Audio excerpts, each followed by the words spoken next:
రేయ్ సుదీప్, రేయ్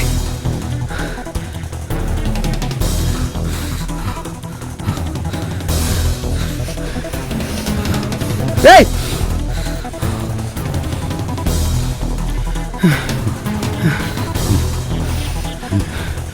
ఆగరా, రేయ్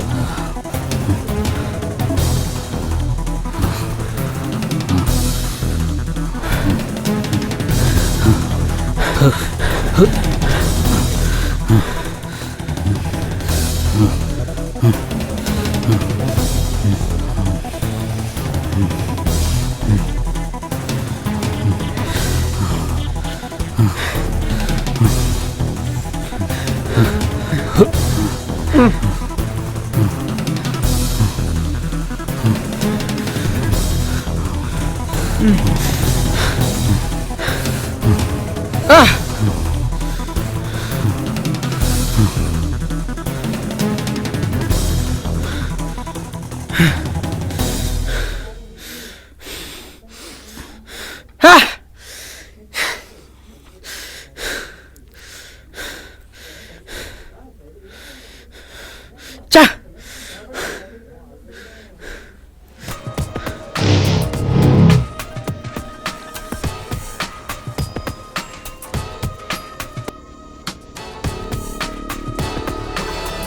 ఓయ్ మామూలుగా నడుచుకొని వెళ్ళొచ్చుగా.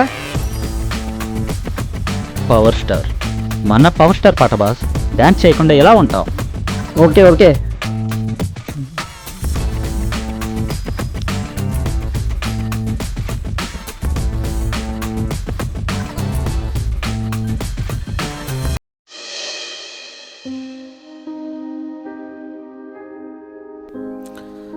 రవి నా తమ్ముడు పెద్ద పాటల రచయిత అవ్వాలని కలలు కన్నాడు. నా ఆశలన్నీ కూడా వాడి మీదే. అలాంటి వాడు అలా నిర్జీవంగా పడి ఉండడం చూసి తట్టుకోలేకపోయాను. ఏం పాపం చేశాడని వాడు చనిపోవాలి? లేదు, వాడు చనిపోలేదు, చంపేశారు, దారుణంగా చంపేశారు. మేమెంత సరదాగా ఉండేవాళ్ళమో తెలుసా? చాలా సరదాగా ఉండేవాళ్ళం, ఆడుతూ పాడుతూ హ్యాపీగా ఉండేవాళ్ళం. సా సా రీ రీ గా గా అలా కాదు, గా గా మా మా మా మా సరిగమ పద.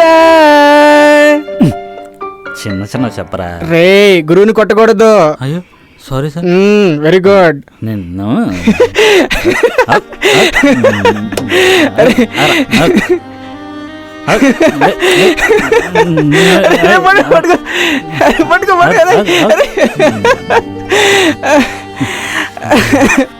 మనం ఎప్పుడు ఇలానే ఉంటాం. అలానే ఉందా? పెద్ద రైటర్ అవ్వాలి, అదే నా కోరిక.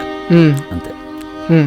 వాడిని చంపిన వాడిని వదలకూడదు అనుకున్నాను, అందుకే ఇదంతా చేశాను.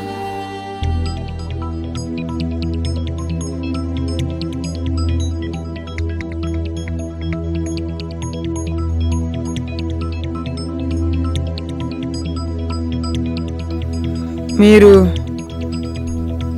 ఈశ్వర్, మీరు ఇంతకుముందు ఇక్కడ వేరే ఉండేవారు? ఎక్కడ నేనే ఉంటాను, వేరే ఎవరు ఉండరు. మీకెవరు కావాలి? సైకాలజిస్ట్ ఈశ్వర్. అది నేనే. కూర్చోవచ్చా? షూర్. ఈశ్వర్ అని మరొకరు ఉన్నారా? ప్రపంచంలో చాలామంది ఉంటారు, ఈ హాస్పిటల్లో నేను ఒక్కడినే. రవి నా తమ్ముడు. ఇప్పుడు ఎక్కడున్నాడు? మీరెవరు? తన గురించి ఎందుకు అడుగుతున్నారు? ఏం లేదు, తను మీ తమ్ముడు ఏం చేస్తుంటాడు? ఎంటెక్ చదువుతున్నాడు. మీరు? ఏ కాలేజ్? నా పేరు ఈశ్వర్. వాట్? నా పేరు ఈశ్వర్, నేను ఒక సైకాలజిస్ట్ని. నేనేం అడిగాను, మీరేం చెప్తున్నారు? నాది సేమ్ క్వశ్చన్. మీరెవరు అని అడిగాను, అది చెప్పకుండా ఏదేదో అడుగుతున్నారు. Sorry, Ajay, CBI. Oh nice to meet you. చెప్పండి, మీకేం కావాలి? నాకు కావాల్సింది మీరు చెప్పరు. మీరు చెప్పింది నాకు ఉపయోగపడదు. Nice game. మీరు అన్నది నాకు అర్థం కాలేదు, బట్ మీ స్మైల్ బాగుంది. Thank you. వెళ్ళిపోతున్నారేంటి? అంతా అయిపోయాక ఇక్కడ నేనెందుకు? బట్ మిస్టర్ ఈశ్వర్, ఒకరోజు వస్తుంది, ఆ రోజు మళ్ళీ మీ ముందుకు వస్తాను. Always welcome mister Ajay. See you.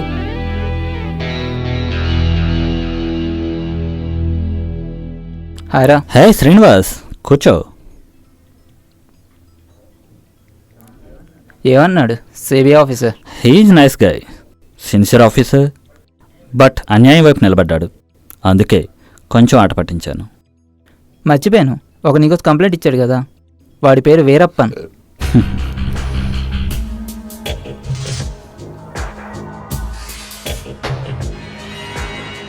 Anand, ఒకసారి లోపల రా.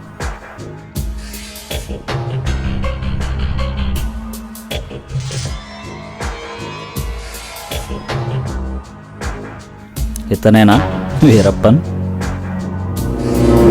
అవును ఇతనే. ఇతను ఇక్కడ. తన పేరు ఆనంద్, నేనే పంపించాను నా గురించి ఇన్ఫర్మేషన్ ఇవ్వమని. తను నా మనిషి. కానీ ఎందుకు? అన్యాయం ఓడించాలంటే ఇలాంటి ఎత్తులు వేయాల్సిందే. సుదీప్ని సుబ్బిని చంపింది నువ్వేనని నాకు తెలుసు, కానీ సుబ్బిని భయపెట్టింది, తారక్ని చంపింది రవినా? రవి దైవం వచ్చాడా? ఆనంద్, రాజాని తీసురా.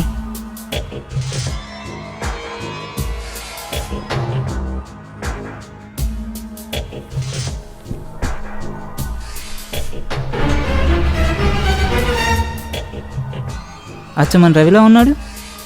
వాడి పేరు రాజా, వీడు రవి ట్విన్స్. ఆ విషయం నాకు తప్ప ఇక్కడ ఎవరికీ తెలియదు. దాన్ని నేను అడ్వాంటేజ్గా తీసుకున్నాను. సుబ్బుని దెయ్యంలా భయపెట్టింది కూడా వీడే. ఏం చేస్తే ఏం ప్రయోజనం అన్నా? మన రవాణా తిరిగి రాడు కదా. వాడు తిరిగి వస్తాడని చేయలేదు ఇదంతా.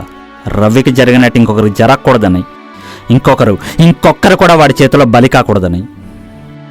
రవిని చంపడం వాడు తప్పైతే వాడిని చంపడం మనది కూడా తప్పే కదా. తప్పు కాదు. మితిమీరిన పొగరు అహంకారంతో రెచ్చిపోయి అమాయకుల్ని హింసించే వారిని చంపడం తప్పు కాదు. అలాంటి వాళ్ళని చంపడం తప్పు అంటే మన దేశంలో రాముడికి కృష్ణుడికి ఇన్ని గుడులు ఉండేవి కాదు, వాళ్ళని దేవులుగా పూజించే వాళ్ళమూ కాదు. రాక్షసత్వం మితిమీరినప్పుడు దాన్ని అంతం చేయాలి. అదే న్యాయం. ఆ సుదీప్ గాడు ఎంతమందిని రేప్ చేసుంటాడు, ఎన్ని హత్యలు చేసుంటాడు.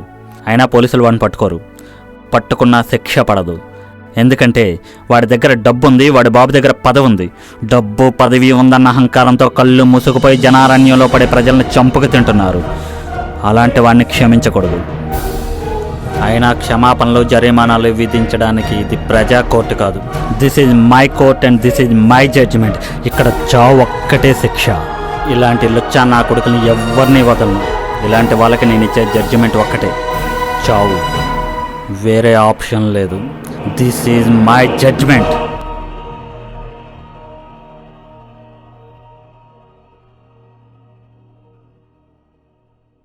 Hello sir. చెప్పు, విషయం ఏంటి? ఫోన్ చేసి రమ్మంటే రావు కానీ సలహాలు మాత్రం అడుగుతావు. సరే, మహేష్ బాబు సినిమా రిలీజ్ అయింది, వెళ్దామా? ఆల్రెడీ ఇక్కడ నాకు ఒక సినిమా చూపించాడు, దాని నుంచి ఇంకా తేరుకోలేదు. మళ్ళీ ఇంకో సినిమా అవసరమా? ప్లీజ్ అజయ్, మహేష్ బాబు సినిమా చూడకుండా ఎలా ఉంటాం? అది కాదే. Please please please. మన మాటవేలు ఎప్పుడున్నారు బాస్? మన పిచ్చి కానీ వస్తున్నావా? రాక చేస్తానా?